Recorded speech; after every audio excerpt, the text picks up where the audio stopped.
Mara Ashfield had been scrubbing floors since before the sun came up. That was nothing new. In Blackmore Castle, the servants started their work in the dark and finished it long after the candles were lit for dinner. Mara had learned this on her very first day, 3 years ago, when a stiff-faced housekeeper named Mrs. Grant handed her a uniform 2 sizes too large and pointed at a mop bucket without saying a single word of welcome. She had not expected a welcome. She had not expected anything good at all. Her father had borrowed gold from the king's treasury when she was 19, more than he could ever repay. When he passed away 6 months later, the debt did not disappear with him. A collector arrived at her door with a document already signed and sealed. Her options were explained to her in a flat, businesslike voice. She could pay the full amount, which she did not have, or she could come to Blackmore Castle and work until the debt was cleared. She chose the second option because it was the only one she actually had. For 3 years, she cleaned, carried, cooked when the kitchen was short-handed, and made herself as small and quiet as possible. She learned quickly that invisible was the safest thing to be in a place like this. She did not make friends who might ask too many questions. She did not linger near the halls where the nobles walked. She kept her head down and her hands busy, and she told herself that this was temporary, that one day the numbers in the housekeeper's ledger would balance out, and she would walk out of these stone walls and start something of her own. She believed that. Most days she believed it very firmly. On the morning everything changed, she was wrestling with a stuck window latch in one of the upper corridor storage rooms, muttering under her breath because the latch had beaten her twice already, and she was not going to let it win a third time. She had also, without fully realizing it, started humming, then singing, softly and slightly off-key, a tune her father used to whistle while he cooked breakfast. It was not a song for a castle. It was a small, cheerful, kitchen table kind of song, and it had no business being sung in a cold stone corridor at 6 in the morning. She did not hear the footsteps stop behind her. She did not notice the shadow in the doorway.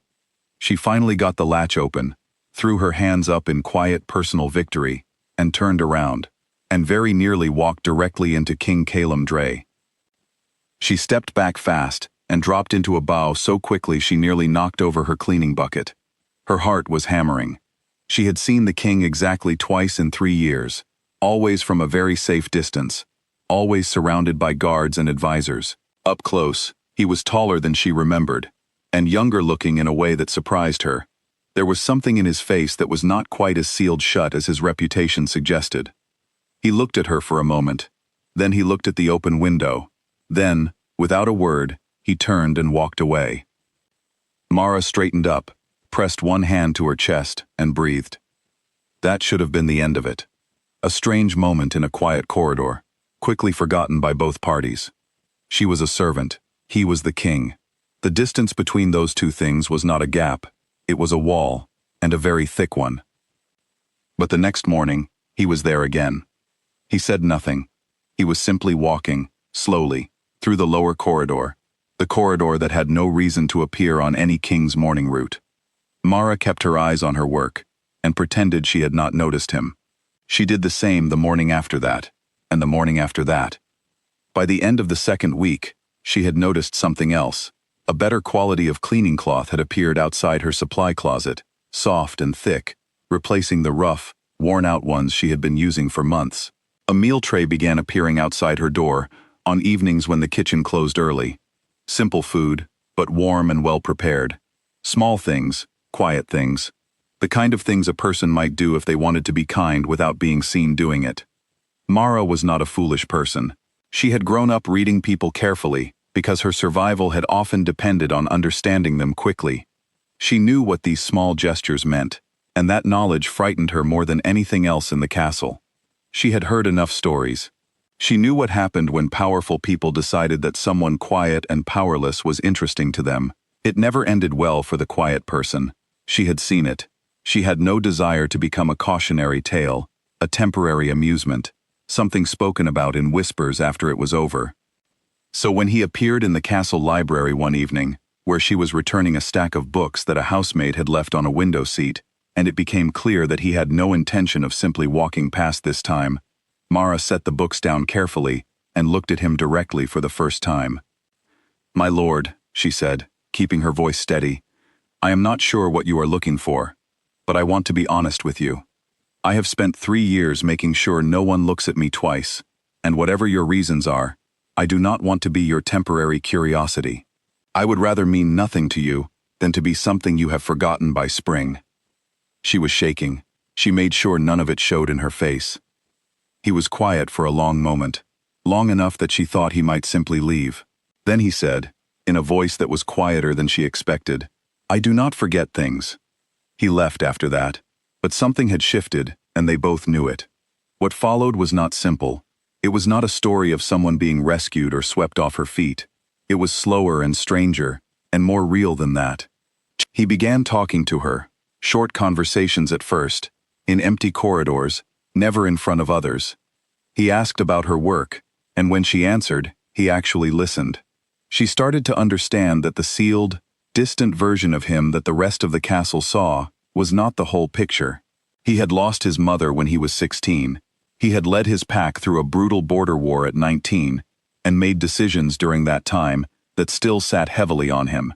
He had spent nearly a decade being the person everyone depended on, and somewhere along the way, he had stopped letting anyone depend on him in return. She told him things too, carefully and selectively at first, about her father, about the debt, about what it felt like to spend 3 years being useful without ever being valued. He listened to all of it without trying to fix it or minimize it, which was more than most people had ever done. She did not fall in love with him because of who he was. She fell in love with him because of how he listened.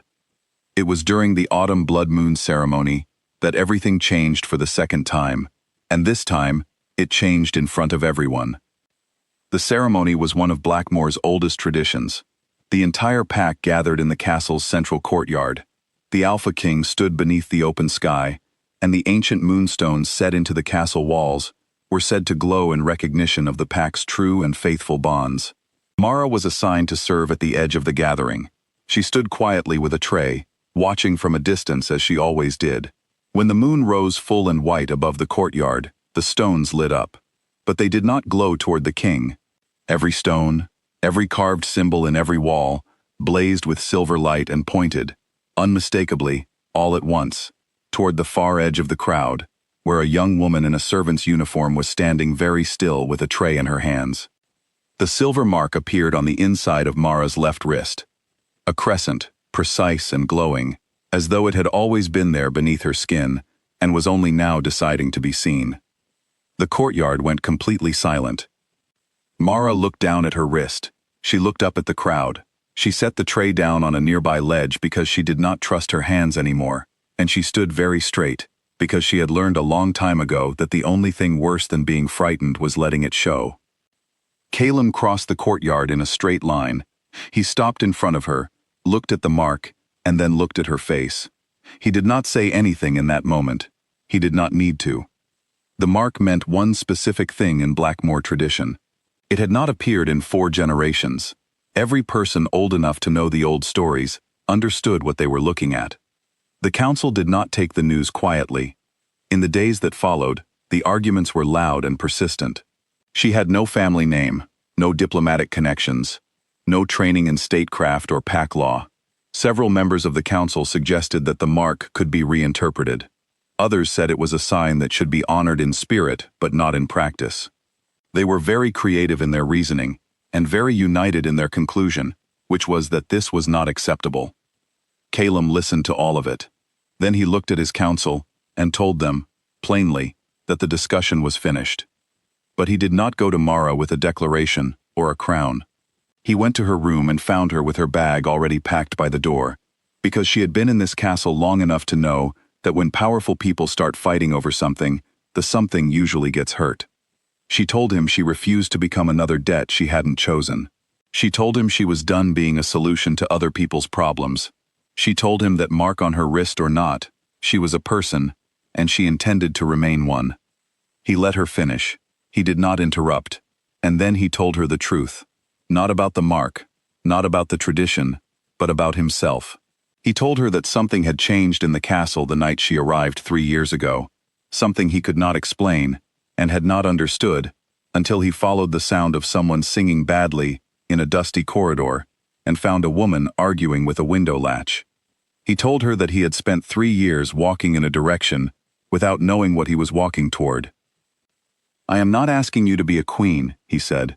"I am asking you to stay, because I do not want to go back to the person I was, before you looked at me like I was a normal human being and told me exactly what you thought." She stayed. The months that followed were not easy, but they were good in a way that felt earned. Mara did not transform into someone unrecognizable. She did not suddenly become polished and distant and ceremonial. She became something harder to achieve and far more valuable. She became someone who could not be moved, dismissed, or made to feel small by anyone in that castle. She knew the names of every person who worked there. She knew where the heating failed in the lower quarters in winter, because she had slept in those quarters. She knew which supply requests were being ignored, and why, because she had made those requests herself, and watched them disappear. When she sat in council meetings, and she did sit in them, beside Calum, not behind him, she spoke about things the council had never considered, because they had never had to. Slowly, then all at once, the people of the pack began to trust her, not because of the mark on her wrist, because she remembered them. On the night of the winter solstice, the great hall of Blackmore Castle was full for the first time, with every member of the pack standing together, the servants beside the nobles, the guards beside the council members, because Mara had requested it, and Calum had made it a formal instruction. There were people in that room who had handed Mara mop buckets. There were people who had looked through her like she was not there. They all stood in the same space now, and no one argued, because the woman they were there to honor had once stood exactly where the most overlooked person in the room was standing, and everyone knew it. The moon crown sat on its ancient stone pedestal at the front of the hall. It was not placed on anyone's head. According to tradition, it moved on its own. It rose, it drifted, and it settled on the person it chose. The room held its breath. The crown rose. It moved slowly across the hall, past the council members, past the nobles, past Calum himself, and came to rest, gently, precisely, without any drama at all, on Mara Ashfield. She did not cry. She had told herself she would not, and she was a person who kept her word to herself. She looked out at the hall, at every familiar face, at every person who had seen her at her most invisible, and she said the only words she had prepared, because she had never believed in saying more than what was true. "I know this castle. I know what it costs to keep it standing.